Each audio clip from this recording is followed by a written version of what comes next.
आप सभी का स्वागत है। पिछले वीडियो में हमने ये जाना था कि किस तरीके से भारत के संविधान का निर्माण हुआ, भारत के संविधान का निर्माण कब आरंभ हुआ और किस तरीके से उसको फाइनली ड्राफ्ट करके एनफोर्स किया गया।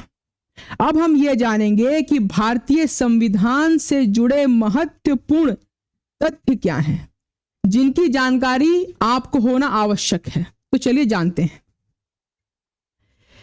सबसे इंपॉर्टेंट बात यह है कि जो भारतीय संविधान है, जब उसको एडॉप्ट किया गया था 26 नवंबर 1949 को, तो उस समय हमारे जो भारतीय संविधान है उसमें करीबन 395 आर्टिकल्स थे और हमारा जो संविधान है उसके 22 पार्ट्स थे, भाग थे और 8 शेड्यूल थे, अनुसूची। ये कब की बात बता रहा हूं मैं? जब भारतीय संविधान को एडॉप्ट किया गया था। उसके बाद में करेंटली अगर हम देखें, जैसे मैंने आपको पहले समझाया है कि भारतीय संविधान एक लिविंग डॉक्यूमेंट है। समाज की आवश्यकताओं के आधार पर बीच बीच में संविधान में संशोधन किए गए और उन संशोधन के आधार पर बहुत सारे आर्टिकल्स भारतीय संविधान में जोड़े गए, पार्ट जोड़े गए और शेड्यूल भी जोड़े गए। अभी तक करेंटली 104 अमेंडमेंट हुए हैं सिंस 1950 और आज अगर आप भारतीय संविधान पढ़ते हैं तो उसमें करीबन 448 आर्टिकल्स हैं, 448 आर्टिकल्स हैं, 25 पार्ट्स हैं और 12 शेड्यूल हैं। तो आप इसका एक जीवित एग्जाम्पल आप देख सकते हैं ना। ये जीवित एग्जाम्पल है कि जो हमारा भारतीय संविधान है वो एक लिविंग डॉक्यूमेंट है। अगर लिविंग डॉक्यूमेंट नहीं होता तो जैसा है वैसा ही रहता। अब हम ये जानेंगे कि कुछ महत्वपूर्ण पर्सनालिटीज हैं जिनका योगदान कैसे रहा है भारतीय संविधान को बनाने में।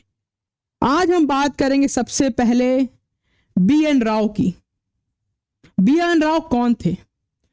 बी.एन. राव जो थे वो एक इंडियन सिविल सर्विसेज ऑफिसर थे, लीगल एक्सपर्ट थे, जिन्होंने प्रारंभिक तौर पर जो संविधान की ड्राफ्ट है उसको रफली प्रिपेयर किया था, उसको बनाया था, जिसमें कि 395 आर्टिकल्स हैं।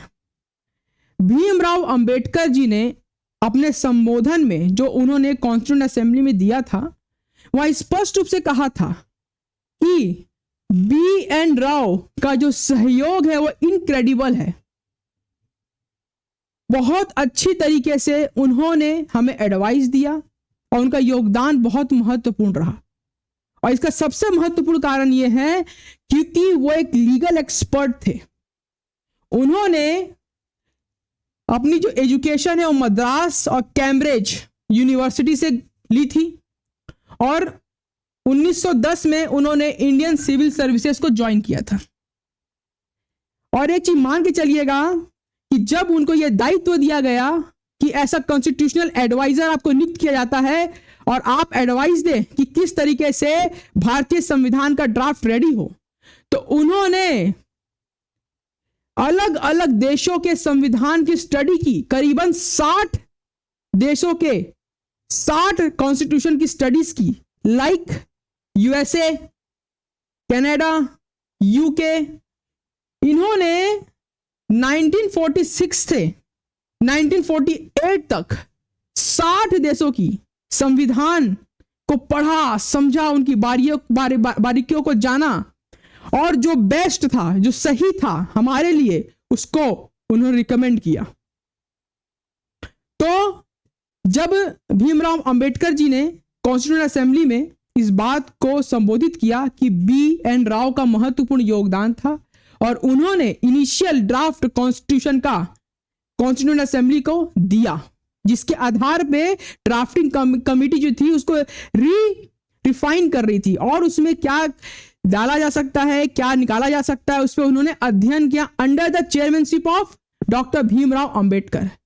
तो ये जो व्यक्ति आपके सामने हैं इनका बहुत ही महत्वपूर्ण योगदान रहा है भारतीय संविधान के निर्माण में।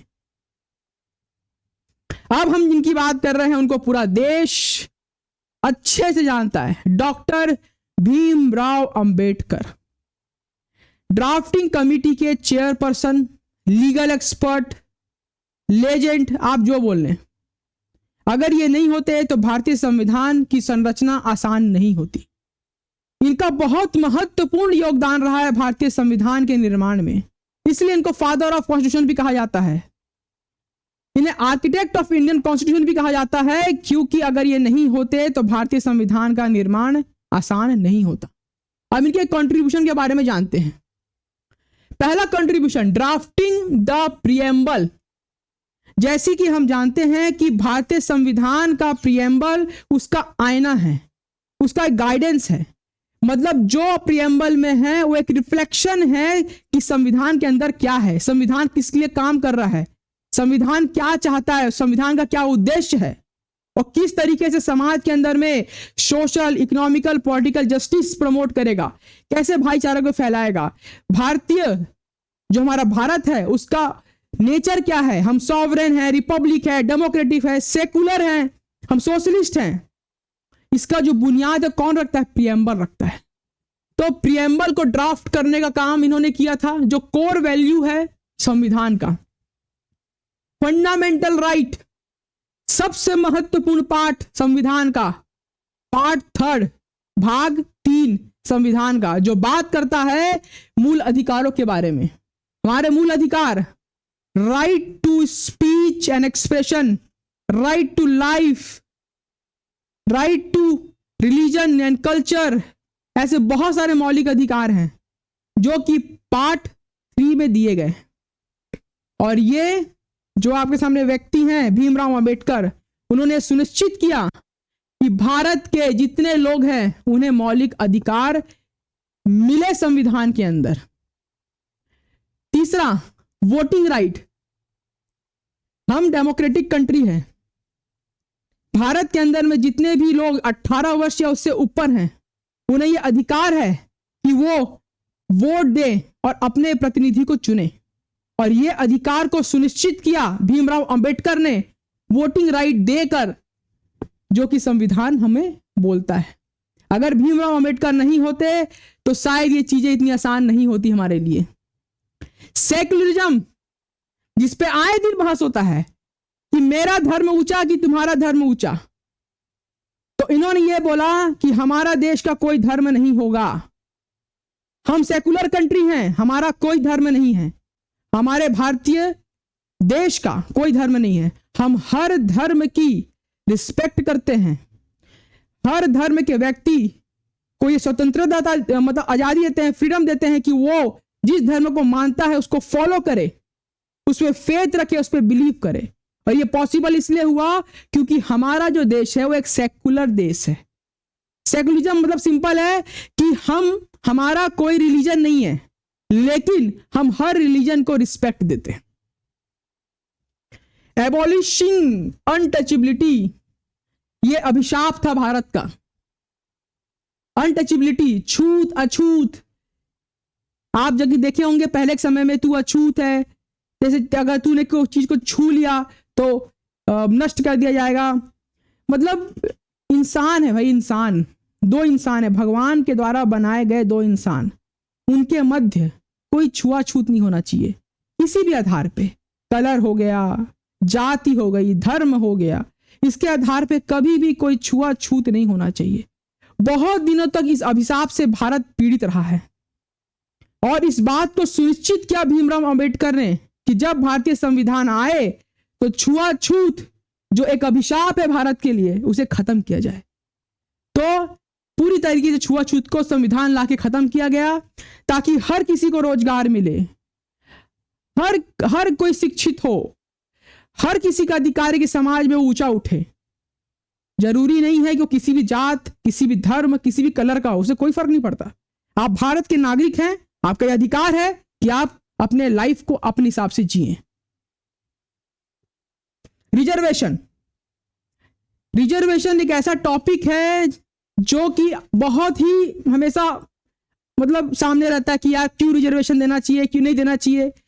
भाई जब भीमराव अंबेडकर ने रिजर्वेशन को लाने की बात कही थी, उस समय बहुत जरूरी था उन तबकों को ऊपर लाना जो कि बहुत नीचे थे, उनको अवसर देना ताकि वो आगे बढ़ सके। जो भी अल्पसंख्यक, अल्प माइनॉरिटी में हैं, जो एससी हैं, जो एसटी हैं, जो ऐसे वर्ग हैं जिनका जो एजुकेशनली बैकवर्ड हैं, इकोनॉमिकली बैकवर्ड हैं, उनको उठाना ताकि वो एक समान जिंदगी जी सके, एक समान रूप से उनको अवसर देना शिक्षा का, नौकरी का। इस कारण से रिजर्वेशन को लाया गया था ताकि उनको उठाया जा सके। भीमराव अंबेडकर का ये माइंड में था कि जो दबे हुए लोग हैं उनको उठाने के लिए रिजर्वेशन देना जरूरी है। उसके साथ में इनका कंट्रीब्यूशन था equal rights for women, equal rights for women. अब महिलाएं एक नारी शक्ति, महाशक्ति बोला जाता है, लेकिन उसको पहचानना पड़ता है। संविधान ने उसको पहचाना। आज महिला हर क्षेत्र में आगे बढ़ रही है। संविधान उसी को सुनिश्चित करता है कि महिला हर क्षेत्र में आगे बढ़े, और इस चीज का कंट्रीब्यूशन भीमराव अंबेडकर जी का रहा कि उन्होंने संविधान में इस चीज को निश्चित किया। फिर social justice, independent courts, minorities के लिए उन्होंने काम किया। भाई अगर हमारे देश में जो जुडिशरी है अगर स्वतंत्र नहीं रहेगी तो न्याय व्यवस्था अच्छे रूप से नहीं चल सकती। तो इस कारण से भीमराव अंबेडकर का जो कंट्रीब्यूशन था वो इतना महत्वपूर्ण था कि जिसको नकारा नहीं जा सकता। भीमराव अंबेडकर अपने आप में लेजेंड थे, जो ड्राफ्टिंग कमेटी के चेयरपर्सन थे, उन्होंने इतने सारे कंट्रीब्यूशन दिए। अब हम ये जानते हैं the art of hand writing of constitution. भाई हमारे संविधान को बहुत सुंदर तरीके से, अच्छे तरीके से लिखा गया था, और उसको लिखने में जो सबसे बड़ा योगदान था वो था प्रेम बिहारी नारायण रायजादा।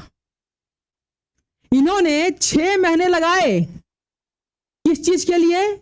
संविधान को हाथ से लिखने के लिए। उन्होंने 6 महीने में हैंड रिटन किया मैन्युस्क्रिप्ट। कहां किया? कॉन्स्टिट्यूशन हॉल में, जो अभी कहलाता है कॉन्स्टिट्यूएंट क्लब। अब ये जो मैन्युस्क्रिप्ट है वो कितने पेज की थी? 251 पेज।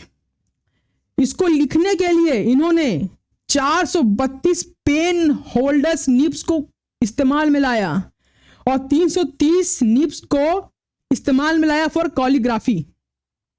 कॉलीग्राफी मतलब शब्दों को बहुत अच्छे तरीके से, आर्ट ऑफ राइटिंग। तो इस तरीके से इन्होंने इस्तेमाल में लाया, और उसके बाद में जो उन्होंने काम किया उसमें आपको एक भी मिस्टेक नहीं मिलेगा, कोई मिस्टेक नहीं था। और जब ये मैन्युस्क्रिप्ट बन के तैयार हुआ तो उसका वेट था 3.75 किलोग्राम। 3.75 किलोग्राम का था वो। तो ये जो हमारे one of the best person जो कि संविधान को हैंड रिटन करने में योगदान उन्होंने दिया, उनका नाम था प्रेम बिहारी नारायण।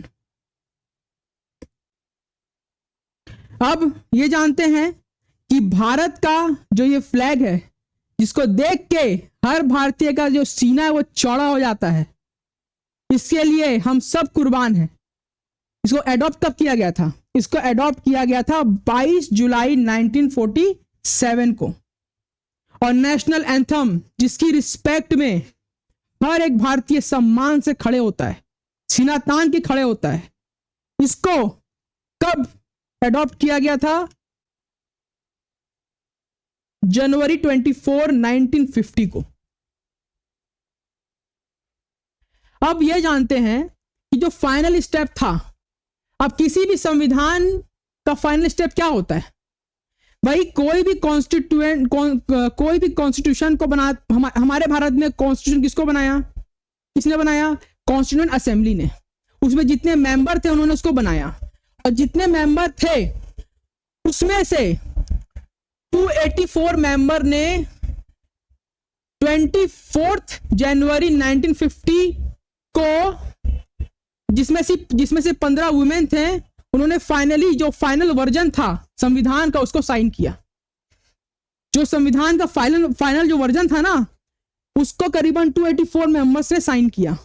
और जो भारतीय संविधान है उसका जो हिंदी वर्जन है उसको किसने लिखा?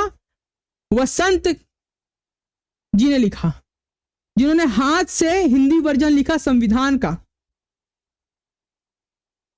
अब जो संविधान हमारा है, जो हमारा संविधान है, ओरिजिनल संविधान, अब भाई 1950 में इसको लागू किया गया था, आज चला 2025, तो उसको सुरक्षित रखने की व्यवस्था क्या है?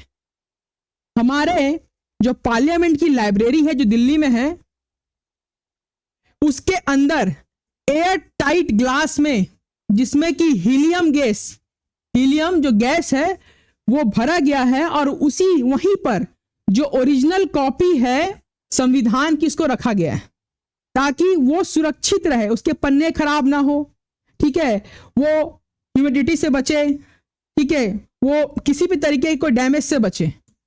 उसको सुरक्षित रखने के लिए इस तरीके की व्यवस्था बनाई गई है पार्लियामेंट लाइब्रेरी में। अब हम ये जानते हैं कि हमने अभी तक जो भी चीजें समझी उसको एक टाइमलाइन में देखते हैं, ताकि आपको एक रिमाइंड हो जाए। 1934 में M.N. रॉय ने प्रपोज किया आइडिया अबाउट कॉन्स्टिट्यूएंट असेंबली के बारे में, ठीक है। 1935 में जो इंडियन नेशनल कांग्रेस है उन्होंने इस आइडिया को सपोर्ट किया।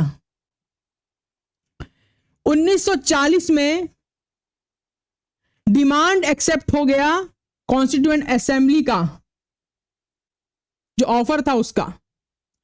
1946 जो कैबिनेट मिशन आया, उन्होंने कॉन्स्टिट्यूएंट असेंबली को फॉर्म किया। 9 दिसंबर 1946 को कॉन्स्टिट्यूएंट असेंबली की पहली मीटिंग हुई।